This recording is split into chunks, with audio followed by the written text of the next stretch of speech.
El anuncio oficial entonces de parte del jefe de ministros del Gabinete Nacional y el análisis de Rulo. Raúl de la Torre. Es decir, a partir del lunes se va a poder volver a comprar dólares cualquier persona física de acuerdo a los ingresos declarados, se dice, es decir, va a haber alguna intervención de la AFIP que va a marcar un límite en estas compras y se podrá hacer previa autorización la compra de dólares. ¿A qué valor se va a comprar? Al valor que esté el dólar oficial más un 20%. Ese 20% va como anticipo de impuesto a las ganancias. Es decir, este mismo trámite que se hacía ahora para el turismo, es decir, para compras cuando había que viajar al exterior, ahora se quita el requisito de tener que demostrar que se va a viajar al exterior. Se vuelve a un sistema, digamos, semilibre de compra de dólares porque va a haber seguramente algunas restricciones, autorización previa. Vamos a ver cómo funcionan estas autorizaciones previas. Seguramente va a haber algún límite en las compras mensuales para cada persona física, pero se vuelve al régimen. ¿Cuál es la lógica? ¿Por qué se vuelve ahora y no se hizo antes? Bueno, porque lo que acaba de decir Capitanich es que pues, por el valor que alcanzó el dólar, es decir, esta devaluación que hubo en las últimas semanas, que se aceleró en los últimos días, indica para el gobierno que se llegó a un nivel de equilibrio, un punto en el cual se habló de un punto de convergencia con los objetivos de política económica. Lo que está diciendo es que hay un valor del dólar que se supone que está en condiciones del gobierno de afrontar, en este caso el Banco Central, de afrontar la demanda de divisas que pueda haber. El primer efecto, si esto funciona, va a ser que se desarma el blue. Es decir, claro, quita todo tipo de atractivo de comprar un dólar más caro cuando lo podés pagar más barato en el mercado oficial. Salvo que sea Shell, que parece, después voy a explicar que Shell prefiere pagar más caro lo que puede comprar más barato. Pero en el caso del público podría volver a partir del lunes a comprar con las condiciones, requisitos y restricciones que todavía no conocemos bien cuáles van a ser, pero que seguramente van a tener que ver con un límite de compras por mes para todo el mundo y además en cada caso particular que esto se compadezca con los ingresos declarados ante el fisco. ¿Por qué decía lo de Shell? Porque ayer se dio una operación muy curiosa. En realidad, curiosa porque no se conocen habitualmente estas cosas que sí se hacen y son bastante frecuentes. Es decir, que alguna operación armada busque ponerle el precio al mercado. Esto es lo que siempre decimos del blue. Es un mercado, además de ilegal, además de un mercado marginal, además de un mercado negro, es un mercado ficticio y mentiroso. Digamos, esto es lo que a veces no se dice desde el discurso oficial, pero la realidad es esa. Es un mercado que no existe como tal, no hay un valor que se determine en el mercado, sino que todos los días alguien decide o un grupo de personas deciden poner este valor y ir manejándolo y ir diciendo, bueno, ahora conviene que suba, conviene llevarlo a tanto, con esto estamos presionando al gobierno y estamos haciendo este juego. Ayer se reveló una operación que marca cómo funciona esto. ¿Qué es lo que pasó ayer? El mercado había arrancado en 7.14, 7.15, 7 pesos con 15, estoy hablando del mercado mayorista, el mercado interbancario que se le llama. Había empezado a subir paulatinamente durante la mañana, hacia el mediodía había llegado a 7.30, 7.35 y aparece en las pantallas del sistema integrado que tienen los bancos una oferta de compra de dólares que la pone el HSBC y dice, tengo un comprador por 3,5 millones de dólares que paga 8 pesos con 40. Es decir, cuando el mercado estaba a 7.30, dice, tengo un comprador que paga 8 pesos con 40. ¿Cómo funciona normalmente? Hay un valor de 7.30 y las pantallas dicen, bueno, yo tengo un comprador a 7.20 y alguien dice, yo tengo uno que vende a 7.40. Si se ponen de acuerdo en un precio intermedio. Pero que haya un valor en el mercado y haya alguien que ofrezca pagar más de lo que pide el mercado, es rara, ¿no? Es rara la operación. Bueno, obviamente a los 20 segundos tenía quien se lo vendiera. Es rara la operación porque el comprador parece bastante ingenuo de ir a pagar un dólar más caro del que le vendían. Pero ¿cuál es el móvil entonces? Pero pará, déjame agregarte un dato más, Roberto, porque los bancos no están obligados, no es un mercado en el cual el banco que recibe la operación tiene por obligación que ponerla en pantalla. Puede cerrar la operación él mismo o ofrecérsela a otro banco mano a mano y decírtela a vos. ¿Por qué el HSBC, ante una operación tan atractiva como alguien que paga 8 pesos con 40, en vez de venderle ellos de sus propios dólares, la sacó al mercado? Obviamente la operación era extrañísima desde todo punto de vista. Después de esta se hicieron 2 operaciones más inmediatamente por el mismo valor. Esto fue el Citibank y el banco francés, el BBVA, el francés Bilbao Vizcaya, hicieron 2 operaciones casi en simultáneo, inmediatamente después de esta también al mismo valor. ¿Cuál es el objetivo de esto? El objetivo era decir, si el dólar está a 7.30, lo acelero y lo pongo a 8.40. Pago un sobreprecio por esto, que es lo que hizo Shell, pero marco el precio del mercado. Es decir, esto se dice, ¿qué hicieron con eso? Marcaron precio. Obviamente, cuando descubren esta operación, esta extraña operación que se salía totalmente de cómo estaba funcionando el mercado, el Banco Central pide al HSBC, que es el que pone la operación en pantalla, y dice, infórmeme de qué se trata esta operación. Es una compra de dólares de 3,5 millones de dólares por parte de la empresa Shell. Shell, recordemos, porque ayer hubo alguna confusión, inclusive en Twitter, algunas consultas que se hacía, son empresas importadoras, no necesitan una autorización previa para comprar, como es el régimen hasta ahora para las personas físicas. No es que van a la AFIP y dice, yo quiero comprar dólares porque me voy de viaje. Es decir, Shell es importadora, está inscripta como importadora, igual que los bancos, son parte de este mercado mayorista a diario, entonces ellos están autorizados a hacer operaciones, siempre y cuando la declaren, obviamente. Bueno, en este caso Shell recurrió a su rol de importador de combustibles y dijo, necesito los dólares, 3,5 millones de dólares. El HSBC lo que hizo, bueno, tengo un comprador, ¿y por qué ese precio? Porque el comprador me pidió que pusiéramos ese precio en pantalla. El comprador. O sea que Shell es el que impone el precio en pantalla. Lo que no explicó el HSBC, porque no se lo vendieron ellos, salvo que Shell le haya impuesto al HSBC que esa compra se hiciera a través de pantalla, a través del mercado abierto y no directamente con la misma empresa.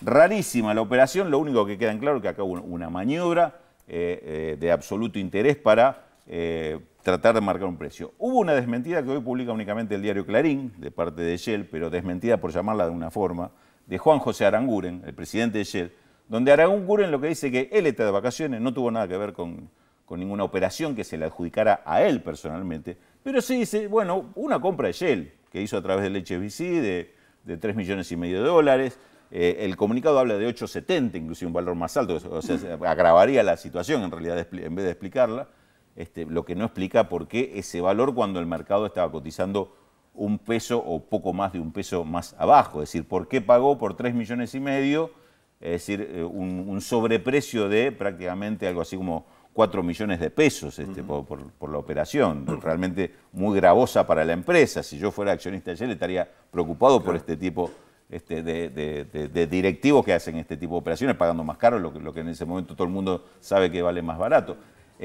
Hay maniobras, hay muchas maniobras y muchísima presión sobre el gobierno para que acelerara esta devaluación. Por eso es que en realidad lo que está haciendo el gobierno con la devaluación que aplicó esta semana es ceder en algo que no quería ceder, que era tener que devaluar para equilibrar el mercado. Es un primer paso en la sesión. Lo que hizo hoy, lo que anunció hoy, es tratar de, una vez dado este paso atrás, afirmarse en ese lugar. Es decir, ahora le abrimos el mercado a las personas físicas, en realidad reconociendo que no están las personas físicas donde se da la fuga de dinero o las maniobras contra el dólar. Ayer quedó demostrado quiénes son los que hacen la maniobra contra el dólar. Y tratar con esto de desarmar el blue, el mercado paralelo, lo que fue el gran tanque con que las corporaciones han atacado al gobierno en materia cambiaria y tratar a partir de acá encontrar un camino de estabilidad. Una jugada riesgosísima la que está tomando el gobierno, pero la verdad que en estas circunstancias, en este contexto, no queda otro de que tomar decisiones muy audaces y en este sentido era de esperar que el gobierno tuviera alguna respuesta y no quedarse pasivamente esperando lo que pasa. Raúl, ya lo hemos hablado en otras oportunidades, pero no está mal recordarlo. Frente a estas maniobras, a esta presión para que se incremente el dólar, para que se devalúe el peso, ¿quiénes son los que ganan y quiénes son los que se benefician? Roberto, cada vez que ocurren este tipo de cosas, es decir, devaluaciones que no se dan por una cuestión de desequilibrio del mercado, digamos, desequilibrio, ¿qué querría decir? Que el país estuviera necesitando muchísimos dólares para pagar vencimientos de deuda y no los tuviera, que el país tuviera un desfasaje por tener muchas más importaciones que exportaciones, entonces está necesitando dólares para cubrir esto y no hay quien se los preste. Digamos, ese tipo de situaciones son las que obligan a un país a devaluar. Argentina no está viviendo ninguna de estas situaciones. Es decir, es absolutamente contra el ciclo económico lo que está sucediendo, la presión sobre el dólar. ¿Por qué está la presión sobre el dólar? Porque hay grandes corporaciones económicas que han ganado mucha plata con el crecimiento económico, que han, ya sea por las exportaciones, ya sea por ventas al mercado interno, que ha tenido un dinamismo muy fuerte en estos años, pero que están posicionados en dólares. Entonces, esta posición en dólares, cuando estos sectores la quieren convertir a compra, por ejemplo, de otras empresas o a expansiones en pesos, les conviene que primero haya una devaluación para que esos dólares valgan más en el mercado interno. Esto que le estoy explicando no es una especulación, ha sido el ciclo económico de la economía argentina durante décadas. Cada proceso económico, ya sea de crecimiento o que termina en crisis, siempre termina en una devaluación. ¿Por qué? Porque es la manera en que cierran el ciclo aquellos que ganaron mucho y con eso van a terminar a ganar más. Grupos muy poderosos que con eso consolidan su poder, comprando, por ejemplo, a otras empresas, expandiendo su negocio, extendiéndose a otros negocios que no son los negocios particulares. Deudas. Sí, pero en realidad deudas, en general deudas en pesos, salvo que especules con eso, que tomes deuda en pesos, estés posicionado en dólares, entonces haces un gran negocio después con la devaluación. Eso es parte, pero fundamentalmente estos... Costos de producción, salarios de los trabajadores. Es un buen broche a un ciclo económico exitoso. Y esto es lo que están buscando estos grupos. Recordemos que Argentina ha logrado en materia de distribución de ingresos, en materia de inclusión social muchísimo estos años. Lo que no logró vencer esta concentración económica que tiene la estructura económica argentina. Recordemos que cada sector de que hablamos siempre volvemos sobre el mismo. Está el tema de la concentración y el poder que tienen algunos monopolios, y podemos hablar de leche, podemos hablar de bebidas gaseosas, podemos hablar de alimentos envasados en general, y si hablamos de los insumos podemos hablar del acero, del aluminio, del vidrio, del plástico. Digamos, todos estos sectores están dominados por monopolios, cemento, es decir, todo lo que tiene que ver con rubro de la construcción también. Son sectores dominados por muy pocas empresas. Bueno, yo diría que estas empresas son las que tienen el poder de fuego sobre el tema del dólar. A las que nombré habría que agregar fundamentalmente las grandes exportadoras, por ejemplo las cerealeras, que son las que además estuvieron reteniendo, es decir, te respondo una parte de tu pregunta anterior, más en el corto plazo, digamos. Empresas exportadoras que estuvieron reteniendo la liquidación de sus exportaciones. Cuando hablo de liquidación de exportaciones, para que me entiendan todos, es traer los dólares y cambiarlos en el Banco Central por pesos, que ahora con la devaluación, obviamente por esos mismos dólares se van a llevar muchos más pesos. Es decir, por eso digo que esta es una pulseada que estos grupos le ganaron al gobierno. Lo que está tratando el gobierno ahora es que no se queden con todo.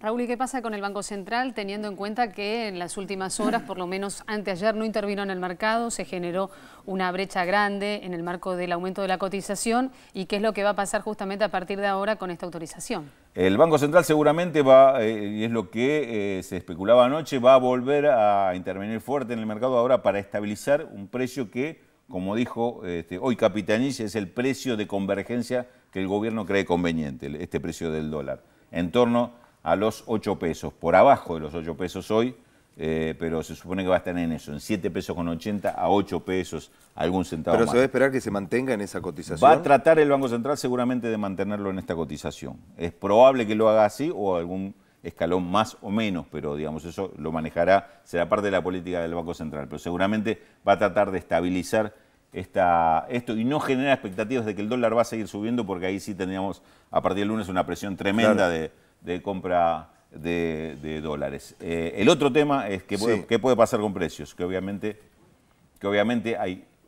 hay mucha atención sobre qué impacto puede tener todo esto sobre precios, que lo tiene, inevitablemente, indudablemente, una devaluación tiene impacto sobre precios, pero hoy me parece que la prioridad es empezar a estabilizar este mercado que está absolutamente convulsionado, que yo te diría hasta hace 24 horas el dólar había dejado de tener precio en Argentina. Raúl.